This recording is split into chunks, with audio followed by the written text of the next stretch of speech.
Hi there and welcome to Celtic Music Interviews, a great place to hear from the movers and the shakers in the Celtic music scene. And today I'm interviewing a man I'm delighted to say I know personally, and he is Glasgow's Celtic music radio DJ, Mr. Ross Macfadyen. So sit back and enjoy as we find out just what makes the man tick. Ross, I know that you started, I think, back in 1985. Do you want to just sort of fill us in with a few details about yourself and sort of what you've been doing and where you are now? Yeah, certainly. I mean, 1985, that was a long time ago. I was supposed to be at Strathclyde University and ended up in the radio station in the Students' Union, so the degree kind of went somewhere else and didn't take me with it.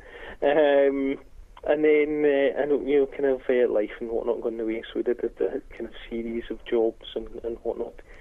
And then where are we now? About 7 years ago, probably, Alex Jenkins is one of the founding directors of Celtic Music Radio. We'd met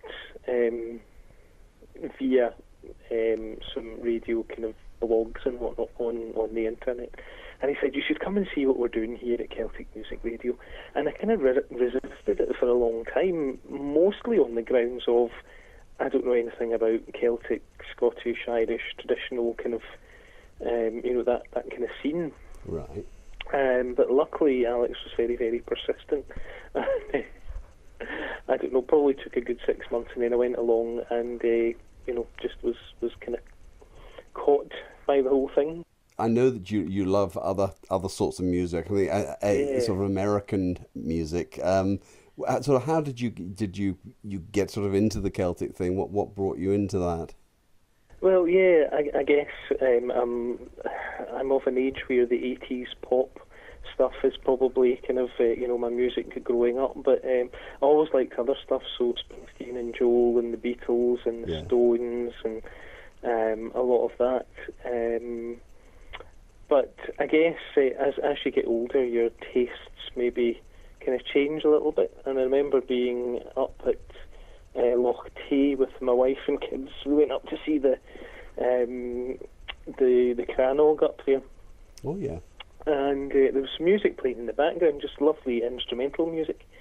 And Jen and I were looking at one another and went, "What's that?" So we went over to ask the person behind the till, "What's this music? Can we buy it?" And they said, "Oh, that'll be Doogie." We're like, "Doogie who?"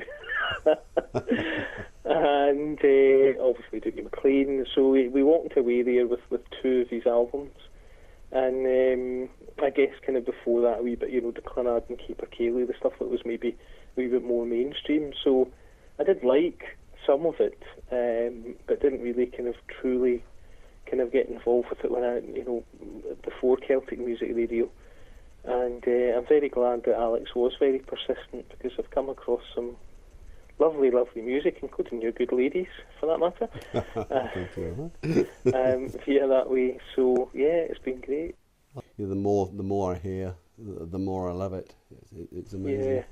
Yeah. I can only aspire to be like Liz Clark or Gordon Hotchkiss, who have all the knowledge there and they know all the history behind all the songs. And there's a lot of that programme on the telly, the Rock Family Trees, where they take a musician and work their way through. Well, I'm starting to get to the point where I could probably do that now with a lot of bands and whatnot, kind of in the folk scene, because there's a lot of people play around. Can we say that? Yes. Yeah. But I noticed, I was having a look at your bio, and I noticed that you were known as Mr. OB, which I think stands for outside broadcast. That as a sort of a sound guy, that interested me. Is that something that you really enjoy? Yeah, I think certainly when I joined Celtic Music Radio, we were about 6 months into the full-time licence. And the very beginning of Celtic Music Radio was to be a community radio station for the music community in Glasgow and beyond. So one thing I kind of started pushing at that time was I felt that we needed to be at events, we needed to be at festivals and record concerts and whatnot. So that was something I guess I kind of pushed for at that time. So a lot of the stuff then and now is probably organised by myself and a few others. It's an exciting thing then, because obviously you're involved in live music. Yeah, I mean you can't beat a live concert. Let's kind of face that. But my feeling was, that we can be playing people's music from the studio, but that's not necessarily engaging with the community that we're trying to help. That leads us on to another question I wanted to ask you. And I was lucky enough to come in to sing on your show. And the thing that I really noticed, that you really pay attention to your guests, particularly what your guest is saying. You'll ask a question, then you'll actually listen to the answer. And you also listened while Christine was playing, which, again, doesn't always happen. Is that something that you work on? Because obviously within there's quite a lot of technicalities involved, but you seem to like to sort of react with the musicians. Again, it does go back to kind of what we're trying to achieve in terms of letting the community have a voice for itself. And I do remember that particular session really, really well, because I would normally sit during that, but there was a real kind of buzz in the studio that day, and I had to get up. I mean, yourself and Christine were dancing around, and it was very, very infectious.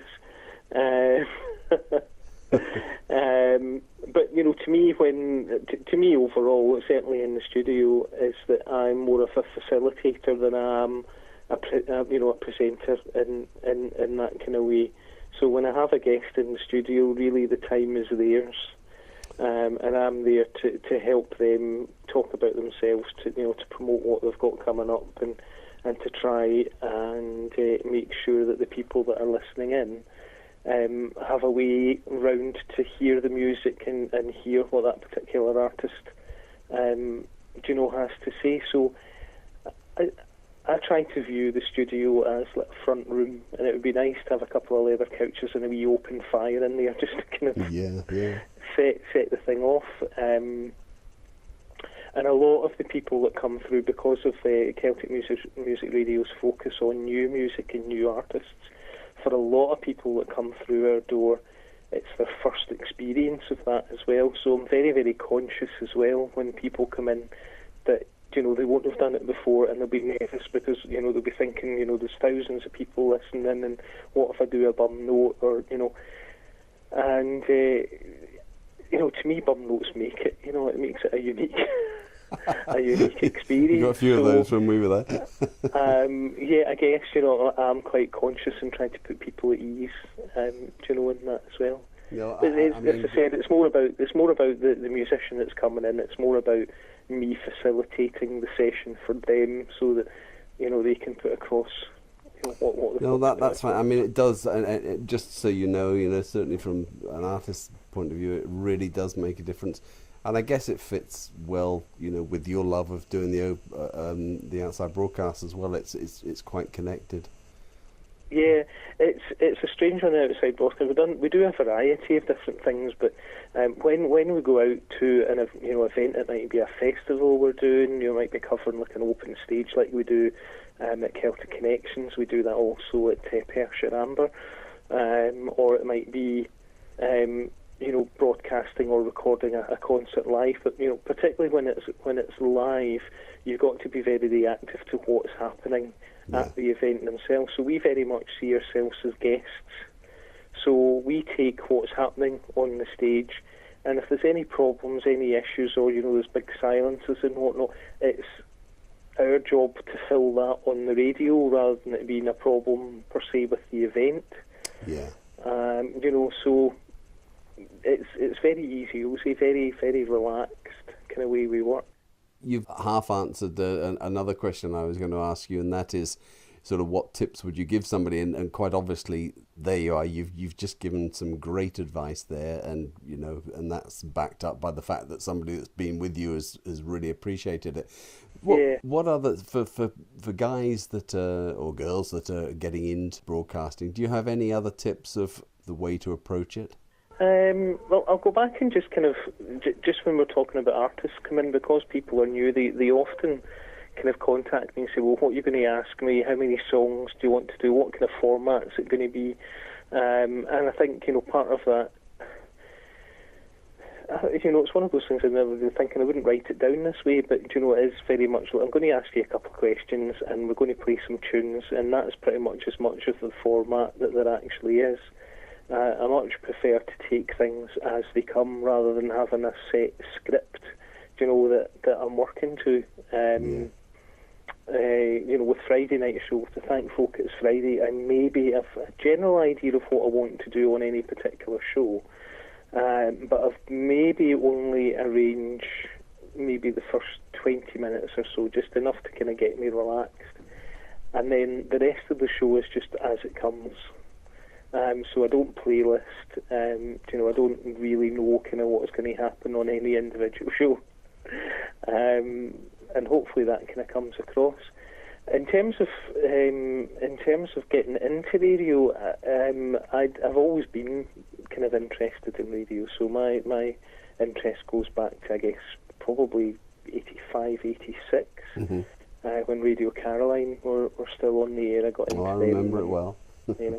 And I liked what they were doing because, again, obviously during the 80s and pop and whatnot, Caroline were playing something completely different, much more rock orientated. So there was something different in the dial, and that's kind of what I got from them. And I guess I always wanted to do it. So again, it's back thanks to Alex and getting me involved in the first place. And I guess I spent the first 6 months being really nervous. Yeah. And I think it was about 6 months before I actually did a proper live show rather than pre-records. And once I'd done it, it was like, can't work the other way. So there is a lot of just kind of being yourself. I never thought I had the voice for radio, but people seem to react to it quite well. No, absolutely. I guess your advice there is then don't wait 6 months, just get stuck in. Just get stuck in, yeah, because at the end of the day, it's just the wireless, and we have kind of one of our unwritten mottos is nobody dies. That's it. You get things into perspective. You're just doing a radio show, and while we prefer it, and I think something that makes us stand out from a lot of other community stations is our output is of a reasonably high standard. Yeah, absolutely. You can display, you can have against that if you want, and we try to do that. But if something goes wrong, it's just the radio. Yeah, well, I mean, and I think it is great advice. I mean, I think always, if you hang around on the outskirts, nothing happens. You get stuck in. You may make a few faux pas, but in the end, you learn a lot. We've been very lucky with a lot of volunteers, and we do try to coach them a little bit, while giving them the independence to kind of form their own kind of on-air personality, whatever you want to call it. But it's very interesting to see people come on and they'll do the first show and they're really, really nervous, and then maybe within 6 weeks to months, they're just like, I've done this for my life now. I tell you, I spotted, I was looking at your Facebook page the other day and I spotted your Change the World post. I guess because you put it up there, it was something that possibly you connected with. So is there a Ross's life work beckoning? I guess I'm not religious in any way, and I'm certainly say I'm very spiritual, so I guess I would take a lot of my beliefs and whatnot from the likes of Martin Luther King and to John Lennon, to people who were into peace and to love, and I think that's the way the world goes. In terms of kind of what I do outside, my son has autism, so I've volunteered with the National Autistic Society for about 10 years now, and a lot of that for me is about raising the awareness of the condition, and trying to change services so that people with autism get the services that they deserve. That kind of goes by. I'm not a musician myself. My I thought you played the accordion. Just the once. I was hoping you weren't going to mention that. So, I have some musicality, I would think, but the only instrument I play is the CD, and I just love music. Anything from Mozart to Motorhead, and anything in between. I listen to anything once, and great believer in Duke Ellington, who's quoted as saying there's only two types of music, good and bad. So that's it. Whether you like it or not. So, and in one group in particular, I got involved with very accidentally with the Airdrie Songwriters Club, right. Who meet in Airdrie Library once a week, and it's a group of just ordinary people get together, play each other's songs, and help one another out in terms of the songwriting. And there's a great pocket of talent there that would never have gotten spotted if it hadn't have been, again, for a wee kind of serendipitous thing that happened. And there's lots of people there, so mainstream media these days isn't really about the music, it's about the advertising money rather than helping out, and that's kind of, again, another big thing about Celtic Music Radio. We really are there to bring people through that have the talent that wouldn't normally get played anywhere else, and that's kind of what I love. I love that part of it, and if that's a wee bit of changing a small part of the world, then I'm really chuffed. No, that's fine. So give them another mention. Who were they again? The Airdrie Songwriters Club. All right, we'll get there. Once we get this online, we'll get them all having a listen to it. Yeah. You can hear the names. Ross, so here's a light-hearted question. Yeah. Any interesting facts? Obviously, ones that you can talk about that hardly anybody else knows. I don't know. I don't know how interesting I am. Give it a try. The one thing that springs to mind, and it's quite silly, is I have some sort of thing with wire and electronics and computers and stuff like that, and to the point where the whole family and whatnot will come and say, how do I do this, so whatever. And I got a wee message a couple of months ago from a friend in Milwaukee. All right. Who did the same. She'd bought her mum a Kindle. And can you tell me how I put books on it? It's like, right, okay, this is becoming a worldwide phenomenon now.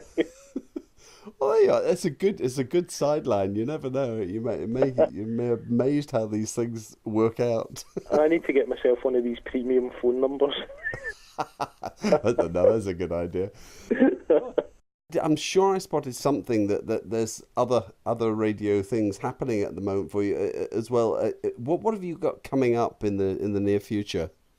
Well, I should, hopefully, we've just moved on to the FM band. So yes, indeed, yes. Radio is now on 95 FM, and that's it's really been about 2 years in the making, but the last 2 or 3 months have been very, very busy in getting that sorted out. So that's on, and there's a couple of wee tweaks and things to be done around about there. So that's kind of mostly it. If you've got any listeners that are interested in advertising or donating with a registered charity, that would be very nice. People listening to this, where can they sort of keep up with what you're doing and get in touch with you about that sort of thing? Yeah, definitely. They can go to the website, which is celticmusicradio.net. If they want, my email is ross@celticmusicradio.net. Okay. We are not unique, but something that's kind of happening with community radio in the UK and Scotland is we are listener supported. A lot of our funding comes through the generosity of people who listen in. So if you listen in and like what we do, it's nice to receive the donation there. We take some advertising, but we've kind of used a model that's used a lot in the States, the kind of radiophone idea. We do them, I guess, in the UK through things like comic relief and children in need. But as a radio station, we've run a few of them, and we'll probably have another one then coming up in the autumn. We've got Alex and Gordon are going over to Sligo for the FLA I think that's mid-August. Right. We'll also be covering Piping Live. We'll be at the National Piping Centre for the Festival Club. For that, again, that's second week in August. You're involved in the Edinburgh Fringe at all? Are you over there for anything? I'm glad you mentioned that. Yes, we possibly will. There's the Acoustic Music Club, and I'm going to forget the venue. You'll need to look it up, I'm sorry. Acoustic Music Centre? The Acoustic Music Centre, yeah. They run a series of concerts, which we covered last year, so yeah, we'll probably do that again this year as well. And then the next big thing, I guess, is Perthshire Amber again, to cover the open stage and the stuff that happens up there. I think we know much more about you than we knew before. That's absolutely fantastic. Well, thank you very much, Ross. And so there we are, everybody. That's Mr. Ross Macfadyen. And no doubt, Ross, I'll be speaking to you again pretty soon anyway. Yeah, cracking. Excellent. Thanks a lot, John. Thanks then, Ross. Bye now. Bye now. Bye.